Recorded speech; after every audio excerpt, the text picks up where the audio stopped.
Thank you for joining us today for this webinar. This webinar is presented in conjunction with the New Jersey MEP, and we're pleased to have Joe Cartenuto with us today.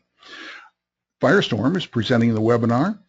We invite you to become our friend at Facebook, Firestorm Solutions on Facebook. You can follow us on Twitter, Firestorm Soul. And yes, there is a hashtag for the session. That hashtag is Crisis Coach. Firestorm transforms crisis into value and empowers you to manage risk and crises. Firestorm expertise is crisis management, critical decision support, crisis communications, crisis public relations, and consequence management. Keep in mind, the presentation today is not complete without the accompanying oral comments and discussion. The work product provided by Firestorm must be read in conjunction with your organization's personal counsel. In addition, this information should not be interpreted as legal advice or legal opinion.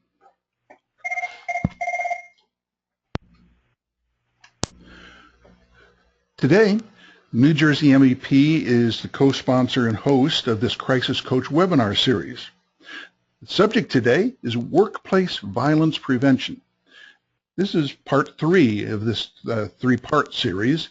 This is an overarching approach to protecting your organization. Our presenter today is the president of Firestorm, Jim Satterfield. Joe Cartenuto, who's with the New Jersey MEP, is our host today. Blair Neville is usually on with us, but Blair had an outside appointment today, so he will not be joining us. Joe, over to you, please. Thanks, Bill. For those of you that are not familiar with the New Jersey Manufacturing Extension Program, our mission is to focus on working with small and mid-sized manufacturers to help them become more productive, more efficient, and more globally competitive in what they do. And we do it through a number of different services that we provide, including things like helping companies with energy management, assisting companies in getting R&D tax credits. We also help with process improvement in areas where we apply lean manufacturing techniques or Six Sigma root cause analysis, and even helping companies with quality standards like ISO 9001, as well as the ones for aerospace and medical device. And on the commercial end, we can assist with companies from a strategic planning perspective, business development, innovation for new products, and of course, business continuity planning, which brings us to our workplace violence agenda this morning. Bill, back to you. Well, and I'll jump in, Joe. Thanks, and we appreciate the New Jersey MEP and all the good work that you do, Joe, and the organization does, and the difference that it makes for our manufacturers in the state of New Jersey.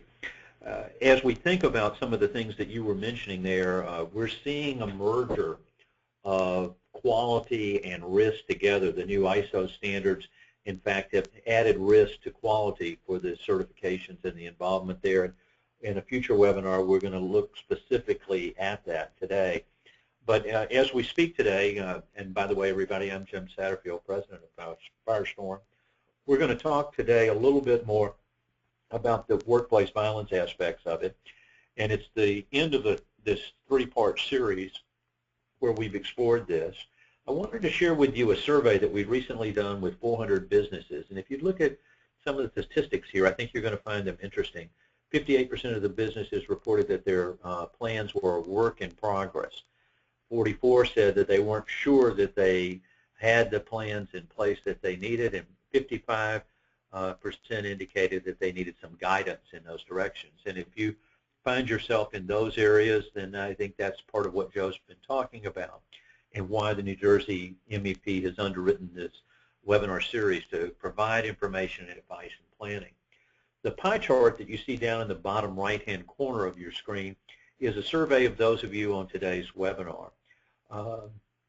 Do you feel confident that your organization is prepared to respond to an incident of violence? And about a third of you said, yeah, we think we're in pretty good shape. 28% said no, and 39% said, well, I'm not so sure. And I think today, at the end of this, hopefully we'll be able to provide clarity for everyone there, and a little bit better understanding the types of things that you would have to put in place. Because what we find today is that most companies are, in fact, unprepared. They don't have clear metrics in place to deal with crisis and risk management, the response and communications that are required in these areas. What I'm going to show you now are a series of tweets or postings from an individual who worked for a large public company, and this is at their distribution center. And I've entitled this Now or Never. And I'd like you to think about your company of how do you know what's going on within it. And we're going to be thinking about creating today a predictive, actionable intelligence network for you. And if you saw these postings from one of your employees, this guy was working in a distribution center, would this start to give you pause for concern? And my answer would probably be yes. Now, if you knew that he made 80 postings in one 8-hour shift, my first question would be, does this guy have something to do? Can we find him something to do as we carry forward? And I apologize for some of the language that you may see in some of the postings when we list these things, but you'll start to see here a pattern about what's going on. And he continues on the stress there, and you see he shared his picture into those particular areas.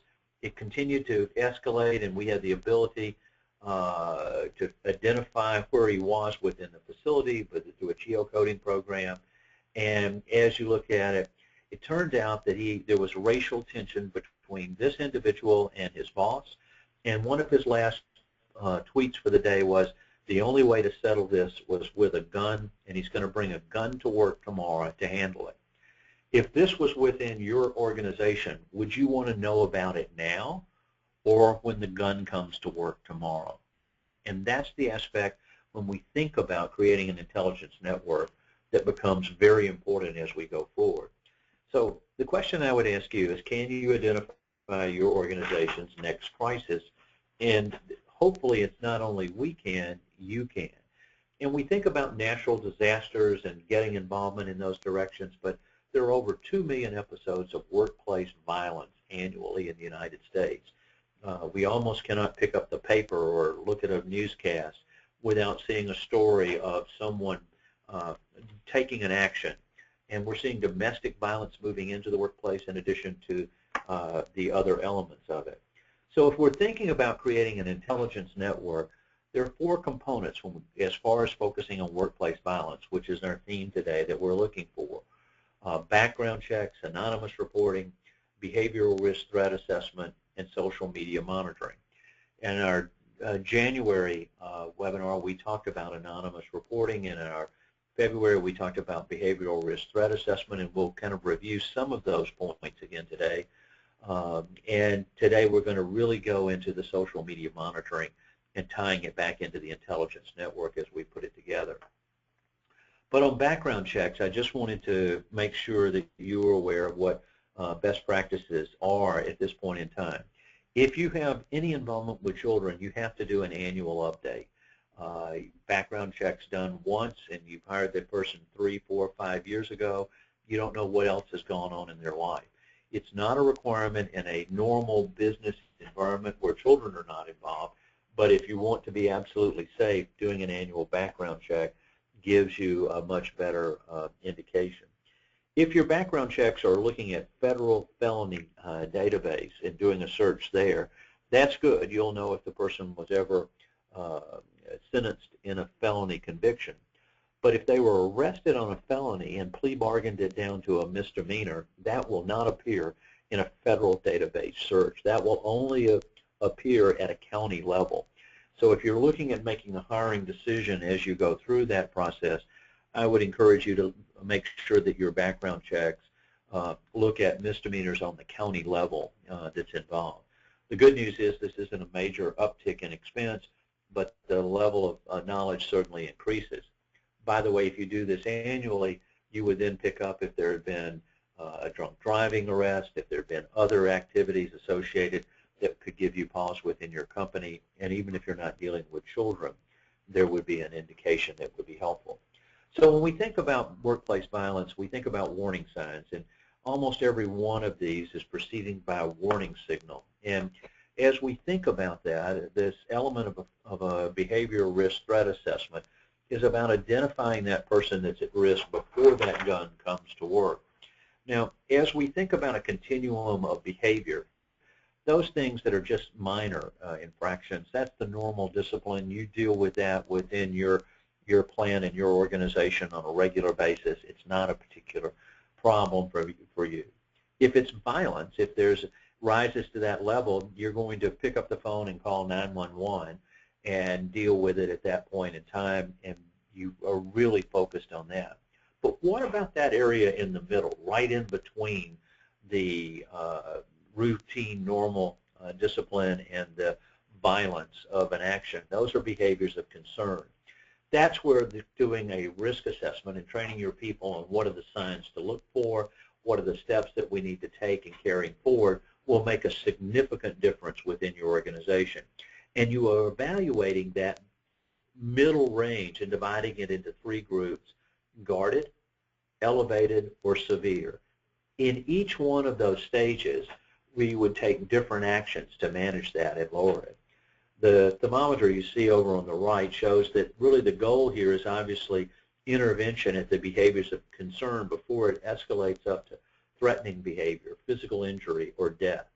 That's the approach that ASIS, the standards body, and looking at security has set up, and it's one of the recommendations of standards and best practices as we're going forward. If you don't have a behavioral risk threat assessment program together, I would encourage you to do that, because identifying this at the behaviors of concern really makes a difference, and you want to establish that program so that everyone in your organization is aware of it before those elements start to occur and escalate. You will have a screening process to look at collection of data, looking at the person, whether it was in a business environment or in an educational environment. And then once you've identified it, then you'd have a monitoring program to keep looking at that and maintaining that repository of dealing with it. The guarded, elevated, and severe is the screening process that you would go through to establish what level am I concerned about at this point. You would still see at that guarded level that you would want to have some continued supervision and intervention regarding that situation that prompted the screening, and a continued follow-up. If it's a little bit more as you go through your ranking, now we're in an elevated area, and again you would have a much more specific follow-up and closer supervision of that individual. If it was severe, if it had risen to the level of a threat, then we would remove the person from the workplace until they no longer pose a threat to themselves or others. And for return to work, you would want to have a written plan that says these are the requirements before this person returns and comes back. Unfortunately, in our world today, we're seeing behaviors that give us pause for concern. The continued violence with the shootings that we've seen certainly give us concern of the escalation of behavior, and once it rises to that level of threatening, then we see people being forced to take action, and sometimes those actions have obviously serious outcomes. If you're looking at establishing such a program, you would want to have a methodology by which you conduct an investigation. You'd talk to the people that were involved, the supervisor, the work group, those that are around, and you would want to have some training to do that. And that's an example of a program that, working with the New Jersey MEP, that you could certainly learn and establish what a behavioral assessment team would look like within your organization. There are multiple screening tools that are out there that are available. Some of them are available at no cost. The Secret Service and FBI protocols are good examples of that. But consistently, you want to have the same methodology used every time. That's a great security for limiting the liability within your corporation of dealing with the potential violence area. And so at the conclusion of the investigation and screening, then you want to implement this corrective action plan that we carry forward. You would review it. It's not going to be something that it's going to be set and left unattended, because we want to monitor this person of interest until that we know that we feel that we're going to be safe in our workplace and carrying it forward. As we do this, we see sometimes that information gets lost. The anonymous reporting that we talked about back in our January webinar, and by the way, all the webinars have been recorded and are available for you on demand if you want to go back and review any of those previous ones.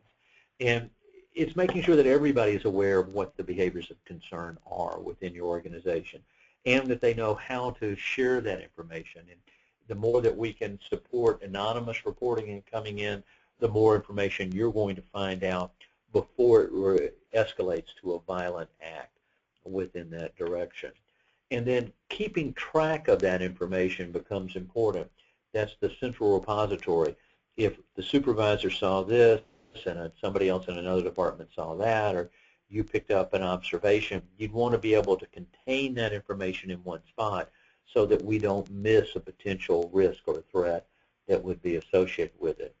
And then the plan would go through the investigation, the screening, the action plan, the monitoring, sign-off, and record keeping. You want to make sure that you have an accurate system, that you've managed through it. Now, what we've said so far about behavioral risk assessment gives you an idea of the what. I just will show you a couple of quick slides to give you an insight into the how. And we did a webinar in an earlier month, last month, to talk about this in more detail if you want to go through it. But here are some examples of warning signs that you would look for. And you'll notice that we divided it between early and imminent. And it's not a single one of these. It's the combination as you see them start to escalate. So training your people in talking about it is a particularly great way to make sure that what's being seen on the shop floor, on the production floor, or in the warehouse, or in your offices, people are aware of and it comes forward. Looking at suicide risk, and one of the imminent aspects to think about in these areas, and we're seeing unfortunately, is every time someone is contemplating suicide, we're seeing kill lists starting to come up. Well, this person did me wrong, I'm going to have death by cop, or I'm going to take my own life, but I'm going to get even with them before I do this. And we see this both in schools as well as in office environments. If we've terminated an employee, the idea that their life is over, there's not anything that they can live for, then the idea is I'm going to go and even the score in looking and training within those directions. So we resolve these by following a predict, plan, perform process. Understanding what the vulnerabilities and threats are, what are their impacts, how do we monitor, and what are the triggers, what are those warning signs, what are those indicators that tell us we now need to intervene and take action. And then having a plan. If we have a zero tolerance on violence in the workplace, that's not a plan, it's a policy. So what are you going to do? How are you going to carry and implement these activities together, and then to start to put it in place? But today I wanted to shift our talk beyond the background checks, beyond the behaviors of concern, and focus a little bit more on this intelligence aspect of how can I see things like that guy that I showed you at the very beginning who was going on social media and making 80 postings in one 8-hour shift, talking about what was wrong with the company and where the problems were and moving forward. So if you think about this, a crisis is an event that hasn't been identified and hasn't had a plan, and therefore you're just having to react immediately as it occurs.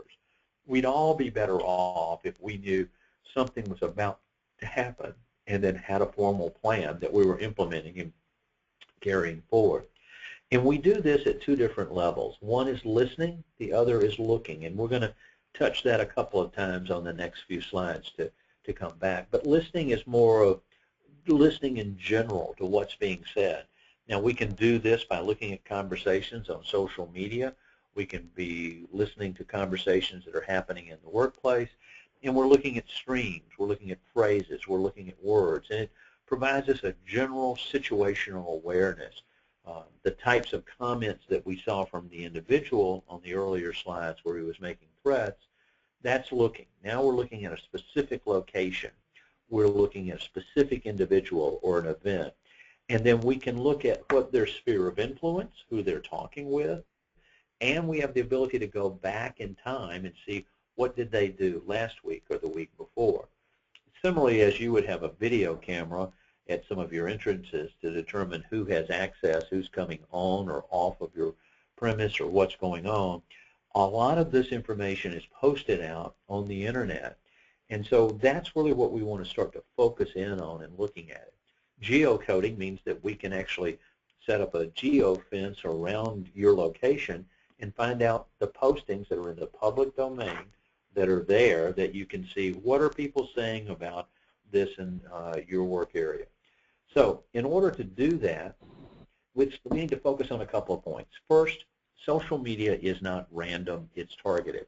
There's a lot of noise out there. There are billions of postings every single day. Well, not every one of those relate to your company. Well, how do I find where what's happening here? And it's the target that becomes of interest. Is it an individual in your organization? Is it your company? And then once we can identify the target, then we can start to have effective decision making in coming together. Look at the posting that's listed here.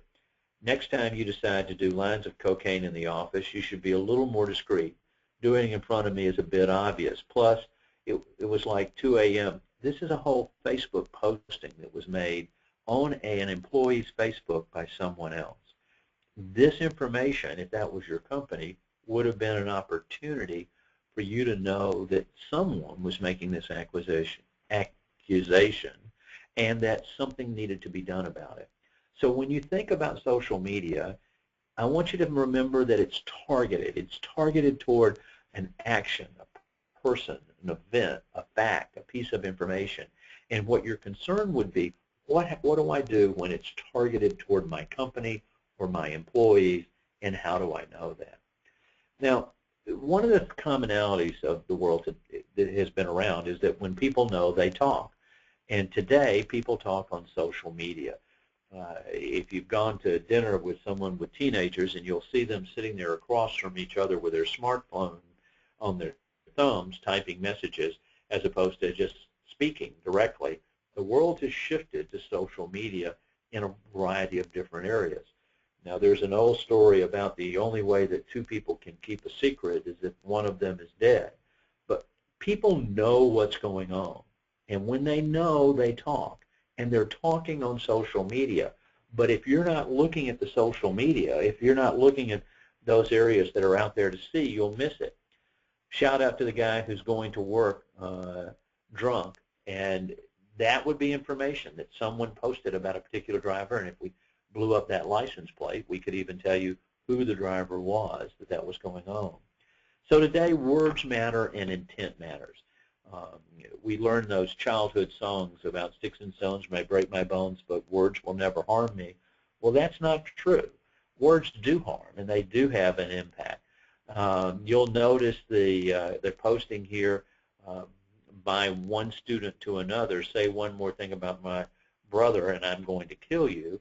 Whether that becomes an action or not, wouldn't you want to know that the hostility was rising to that level? If there was disconsent on your floor, wouldn't you want to know about that to see what was going through? So it's complex, and when we think about conversation, language is one that is a very difficult one to follow. There are certain semantics of speech, syntax, context, and idiom. What young people use as phrases and words are completely different than what you might have used as it goes forward. I've got gray hair, and if you meet me, you'll go, Jim, you're really old and decrepit. I don't live my life on social media, and I'm not sure of all the idioms and words and phrases that could be used. And so understanding that, it takes a little bit of time to learn and being able to process and utilize that information. So when we listen to these patterns of conversation, and if we do that in a structured, investigative manner, we can look where they're being posted, and as they immediately occur. Now, if you look at StubHub here, and the statement, it's Friday, can't wait to get out of this stub-sucking hellhole. And from that standpoint, here's an opinion of a tweet that's out there that's being said about a particular company in that direction. What are the people saying about your company? What are they saying about their supervisor?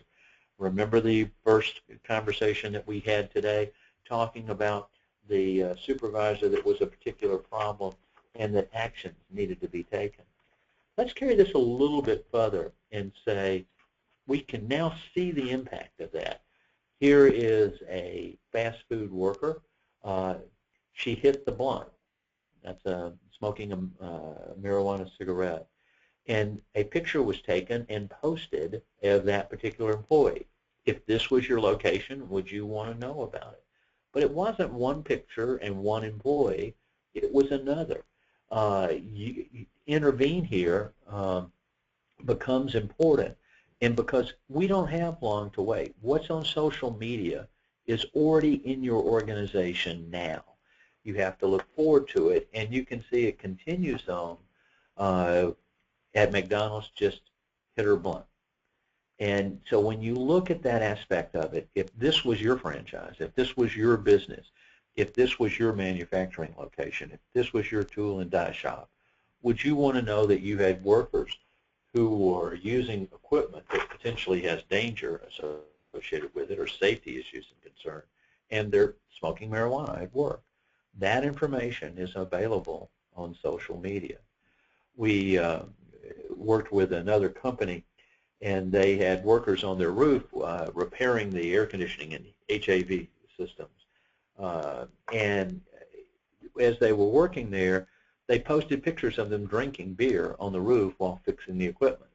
Wouldn't you want to know that within your organization?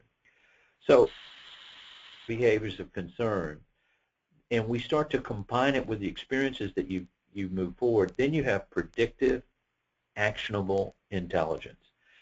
Workplace violence can be certainly mitigated, and in many cases identified before it ever occurs as a result of using this type of an intelligence and sharing. Look at the plans that were made here in the threats. Now, whether these are idle threats or not, it's the threats of making a statement that they're planning to kill someone as a result of it. All too often, we've seen this coming back into workplaces, even our schools, and even our elementary schools with threats that are coming in at this point. Anytime a threat is made, it should be considered real until you've proven that it's not. And the more direct the threat is, I'm going to do this to this person at this time, then the higher the priority and the prioritization of having to address it, the higher the likelihood, in fact, that it will occur. So here's a posting by a student. I swear to God, I hate this school. Go on a killing spree. Over 70 times a day, we start to see these types of postings in schools across the country. But we also see these same types of postings in businesses across the country as we go forward. Looking for these and listening makes a difference so that you can design what you need to carry forward and do. Now, we've talked a lot about listening, and we've given you some aspect about the look, but let's go a little bit deeper here to look and see how this could come together. We can, in fact, use social media and put up a geofence, that's the big circle that you see there, around your location. We can make that as narrow or as broad as needed and look at everything that's being posted within that particular area. When we were looking at the distribution center earlier for the gentleman on the first pages of today's presentation, we can actually see him moving through the plant from where the tweets and 80 postings had come up within that period of time. Now, this is a very targeted area where we're looking at a specific location, or you can look at a specific person. But you can listen in general about the terms of what's being said about your business and carrying those forward. Now, you've got to be very careful, obviously, as you look and design these campaigns. And I think we've focused today on workplace violence, which is certainly a growing hazard and a threat that impacts all of us as we think about those activities. But you think about, you have clients that are looking at your company and they're doing background checks and should we carry you forward? And if you're doing work for the Defense Department, you've got to have security clearances associated with it. Any of these types of things would have a direct impact on your ability to land those contracts, or even more importantly, in being able to keep them once you've become established. So this information is out there. It's out there available to you. It's available to your clients. This becomes an issue to define. Now, recently, J.P. Morgan ran a program, and they started to look to try to say, look, Jimmy Lee is taking over. Ask J.P. Morgan and learn more about him here. So this was a program they thought would be a very positive one carried out. Well, the first response they got was, at what number of billions of dollars in fines will it no longer be profitable to run your commercial enterprise? And they were blown away with the number of negative postings about their organization. What's it like working with Mexican drug cartels? Do they tip? And then finally, you see at the shortly after the program had been done, that they said, tomorrow's Q&A is canceled, bad idea, back to the drawing board. So what you saw in a period of time is that they went from doing something to moving away just in a little matter of 6 hours, that this program produced such negative animosity, and it was broadcast in and promoted by the company. But if these feelings about the company are out there, if your customers had feelings about your organization, wouldn't you want to know, and wouldn't that be a part of your plans and direction of where you're going? So who's listening? And the answer is everyone. The information is out there, it's available, and people are carrying forward. And it's not just a single site that they go to. They go to where they normally communicate and to carry that forward. And so as you look at that, where's the first place that your audience, your customers, your employees go to get their information? We listed just some there on the screen and carried forward, but the world has changed. We did the planning for an airport in a major U.S. city, and it was an international airport in the Midwest. And in talking with them, we said, do you monitor social media? And they said, sure, yes, we do monitor social media. In fact, we have an employee who's committed to doing this every single day. And we said, that's great. Most companies that we talk with or organizations don't do that. And I asked, since we were doing a security walkthrough and looking at their locations, could I meet the employee and talk a little bit about what they were doing? And they said, sure. Later in the day, I was introduced to the lady who does the monitoring of social media. And she goes, look, I've got it up on my screen right now. And I asked, could I come around and look over her shoulder and see what was being posted? And she was monitoring 3 sites on the internet. She was monitoring the airport's website, the airport's Facebook account, and the airport's Twitter account. So if anyone had posted a threat on one of those 3 sites, she would know about it. By the way, they'd never had a posting on their Twitter account, and rarely does anyone post on their Facebook account, and their website is just used for information. But she said she was monitoring social media, she was monitoring the internet, and the answer is she wasn't. And so the board of this organization, which was made up of leadership from the city and the county and the government surrounding in that direction, were under the assumption that they had an active program to monitor what was being said about the organization at any given time. And in fact, they weren't.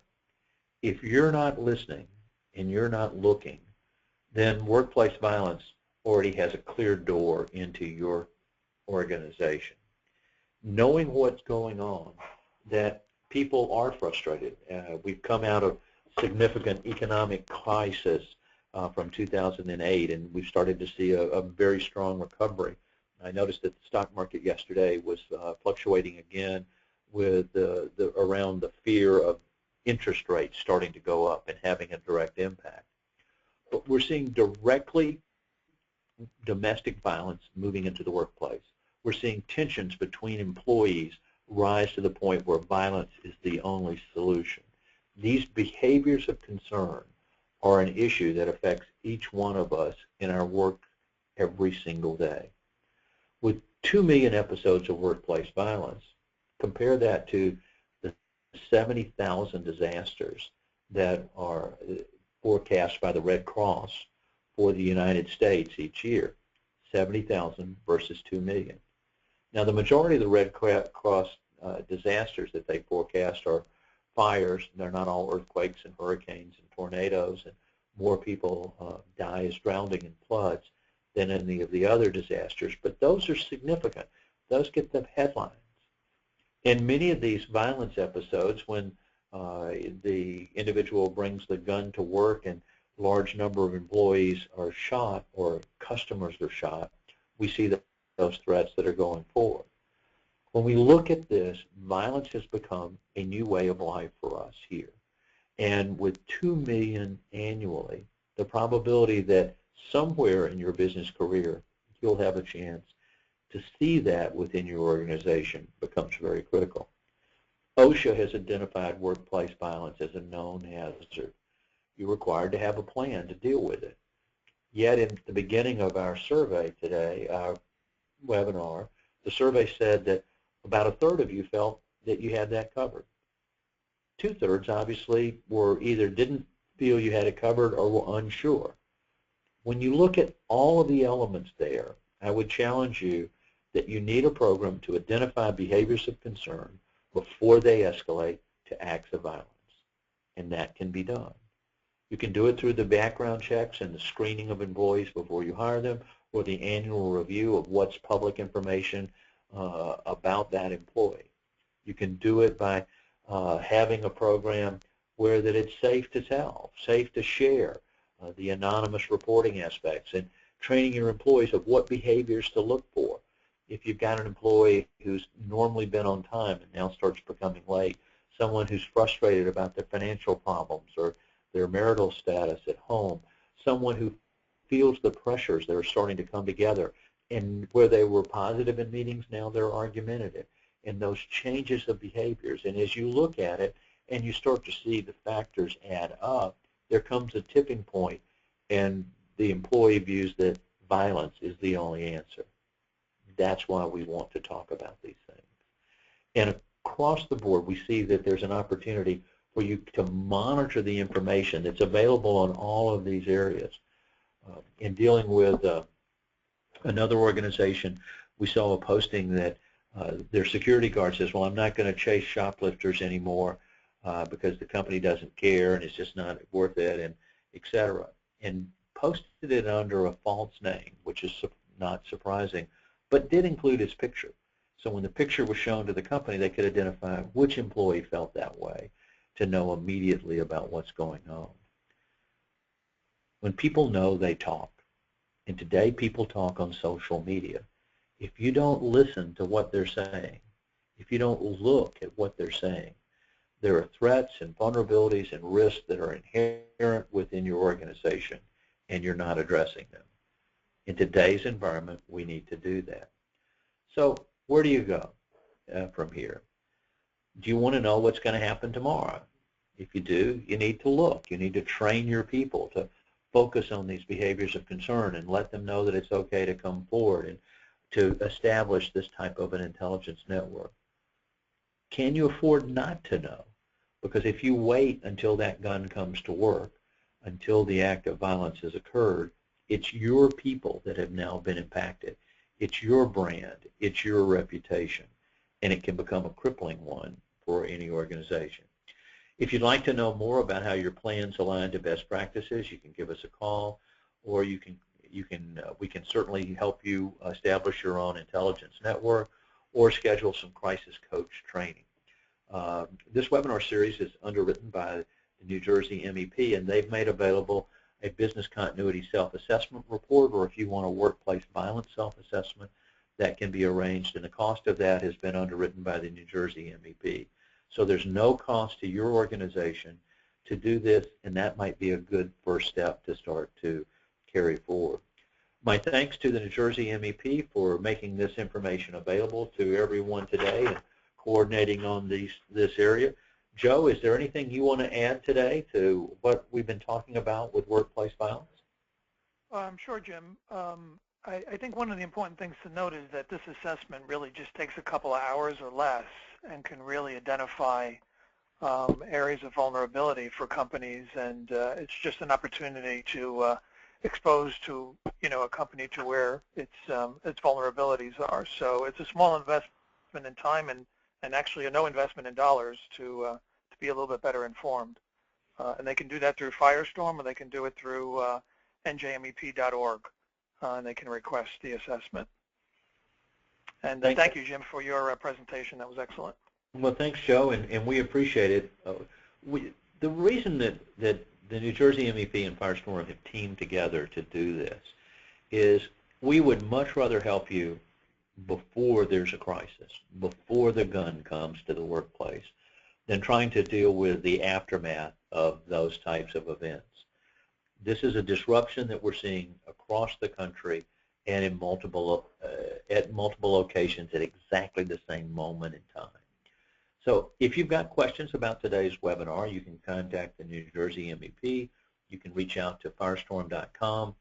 There's a contact form there, or you can send us an email at webinars@firestorm.com, or you can pick up the phone and call us at 800-321-2219. Thank you for what you're doing in New Jersey. Thank you for the jobs that you offer and the support that you give. We've made it apparently through this winter season with storms starting to ebb, and it looks like spring is around the corner.